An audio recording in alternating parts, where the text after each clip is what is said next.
Have you ever looked at the sheer, overwhelming confusion of our world? At the noise, the violence, the desperate search for meaning, and asked yourself, truly ask, what is this all about? We are born, we struggle, we acquire, we believe, we suffer, and we die. Is that the totality of our existence? Just a brief mechanical event in a long, indifferent historical process? Or is there something more? Something that is not captured by our thoughts, our religions, or our philosophies?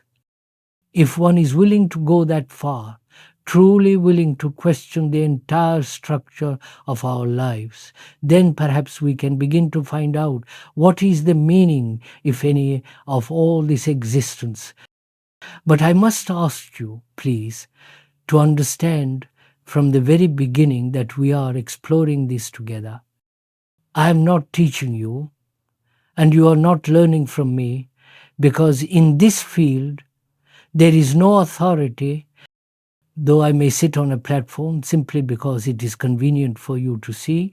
That platform gives me no authority whatsoever, and I absolutely do not accept any. The moment you accept authority, you have stopped thinking, you have stopped exploring, and you have merely become a follower, which is a most destructive thing to be. We see this everywhere in our modern world. This desperate hunger for someone to tell us what to do, how to think, how to live. We follow gurus, influencers, political ideologies, and psychological systems, hoping they will give us the answer, the key, the security we crave. This is the first trap.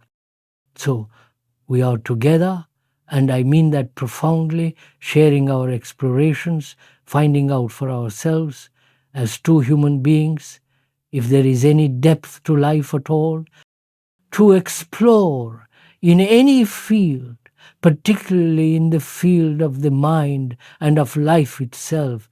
There must be freedom. You must be free to examine, because it is only in that freedom that you can see what is true without any distortion. The moment there is distortion, your examination is worthless. And what causes distortion? A motive. Any motive, no matter how noble it may seem, creates distortion. If you begin your inquiry with a motive to find an answer, such as I must find God, or I must find peace, or I must find a way to end my suffering, you have already projected what you want to find. Your search is biased from the start. You are like a scientist who has already decided on the conclusion and is merely looking for evidence to support it, discarding everything that contradicts it. That is not investigation, it is self-deception. Our motives are nearly always based on our past, on our conditioning, on our knowledge, and all knowledge is necessarily the past. So we are asking, can the mind, your mind, my mind, be free from this network of motives? And when I speak of my mind, I am really speaking of our mind, because our consciousness is not a private, personal thing. This is a very difficult thing for many to accept, as we are so conditioned to believe in our own individuality. But if you look closely, what is the content of your consciousness? You have your fears, your anxieties, your loneliness, your desire for pleasure, your agonies, your beliefs, your superstitions, and your endless grinding conflict, both inwardly with yourself and outwardly with the world. Now, look at the person next to you. Look at the person across the globe. Whether they live in the Far East, the Middle East, or the Far West, do they not also go through this exact same process? Their cultural expressions may differ, their gods may have different names, their fears may have different objects, but the structure of fear, the structure of belief, the structure of conflict is identical. This is the common consciousness of mankind. Therefore, when you examine your own consciousness, you are not engaging in some personal, individualistic analysis. On the contrary, you are looking into the consciousness of the entire world, because you are the world and the world is you. This is a profound fact when you go into it very, very deeply.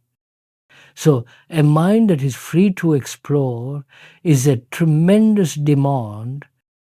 It is not a casual affair for a weekend. It demands that you, as a human being, are committed totally to the transformation of this content, because the content makes the consciousness.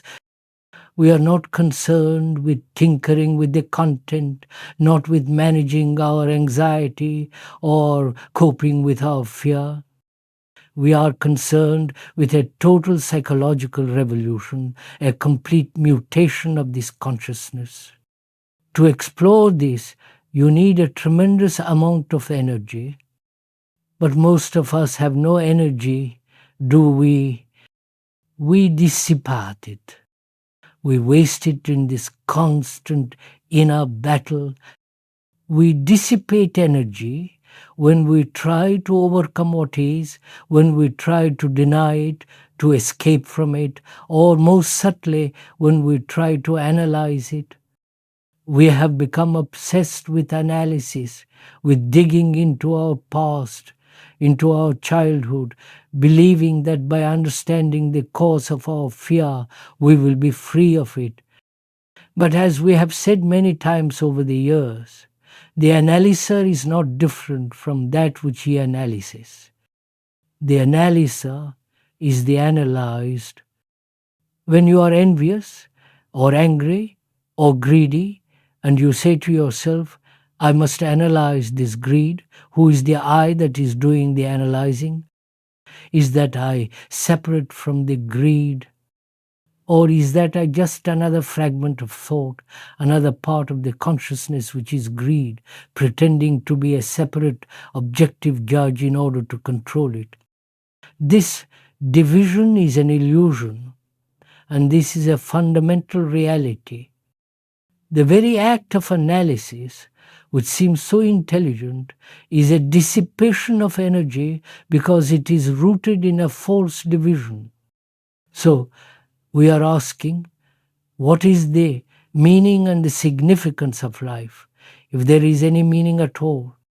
If I or you start by asserting that there is a meaning, a divine plan, a purpose given to us by some outside intelligence, then we have already committed ourselves to a belief, and therefore we cannot examine.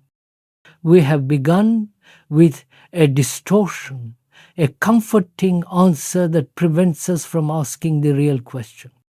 But if we do the opposite, if we react and say, as many do in this cynical age, that there is nothing, that life is just a mechanical, biological accident with no meaning whatsoever, that too is another form of distortion, another conclusion that blocks all further inquiry. To find out, one must be completely free of both the positive and the negative assertions. You must start from a place of not knowing, a state of complete vulnerability to what is. And this very state of meticulous, motive-free awareness is the real beginning of meditation. It is a tragedy what has happened to that word, meditation.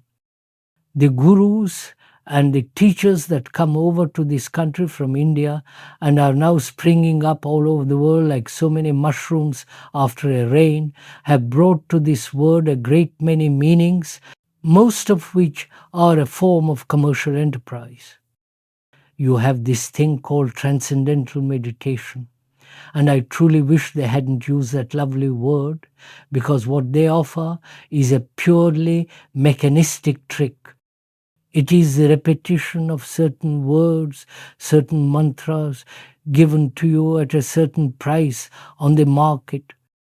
They tell you, if you repeat this word for 20 minutes in the morning, 20 minutes in the afternoon, and another 20 minutes in the evening, it will bring you a certain quality of quietness. And it will, of course it will. You can just as well repeat Ave Maria or Coca-Cola or any other word, and if you repeat it constantly, you will find your mind becomes quiet. But what is this quietness? It is a mechanistic quietness. You have simply reduced the brain, which is a living, vibrant, extraordinarily subtle instrument, to a state of dull, mechanical repetition. If you have ever tried it, even for 2 minutes, you can feel how mechanical it becomes, how it deadens the mind. This is not meditation. It is a form of self-hypnosis. It is no more transcendental than is a child's lullaby. And yet, through such mechanical tricks, we think we will experience something that is beyond the material process of thought. This reveals a profound sickness in us. We are constantly seeking experience. We want an experience other than the ordinary daily experience of our lives. We are bored, aren't we? We are fed up, tired of our small lives, our petty conflicts, our jobs, our relationships, the endless, meaningless routine. So we hope to capture some extraordinary experience, some vision, some state of bliss, some encounter with the Atman or the divine, which we imagine is not the product of our own thought. But let us look at this desire. The word experience itself means to go through, to pass through something and end it, not to cling to it, not to remember it and carry it on as a new acquisition. But that is not what we do. We collect experiences just as we collect furniture or followers on social media. And to recognize an experience, you must have already known it. Otherwise, you would not be able to name it, to call it bliss or God or enlightenment. You only recognize what you have been taught, what you have read, what your culture has projected. So, a mind that demands experience, and please listen to this is crucial, a mind that demands something far greater, and above all this, what it will experience is its own projection. It is still mechanistic, still materialistic, because it is still the product of thought, the product of the known. So, when you do not demand any experience, what happens? When there is no distortion, because there is no motive to find or to escape. When one has understood the whole meaning of desire, which, as we have discussed, is simply sensation plus thought creating an image, and that desire is also a distortion in the process of examination, what happens then? Then only the mind, which is the whole structure of your consciousness, the brain, the nervous organisms, the whole totality is free. It is absolutely without any distorting movement. It is only then that the mind is capable of looking at itself, looking at what is, without any distortion, just as you see your face in a clear, unbroken mirror. The mirror simply reflects exactly what your face is. It doesn't judge. It doesn't wish your nose were different. It doesn't compare you to another. There is no distortion unless the mirror itself is cracked or warped. In that same way, The mind can be a mirror to itself, seeing fear as fear, greed as greed, without any movement to change it, to analyze it, or to escape it. Distortion takes place when there is effort. This is another fundamental law. Effort implies a me and something I am going to achieve.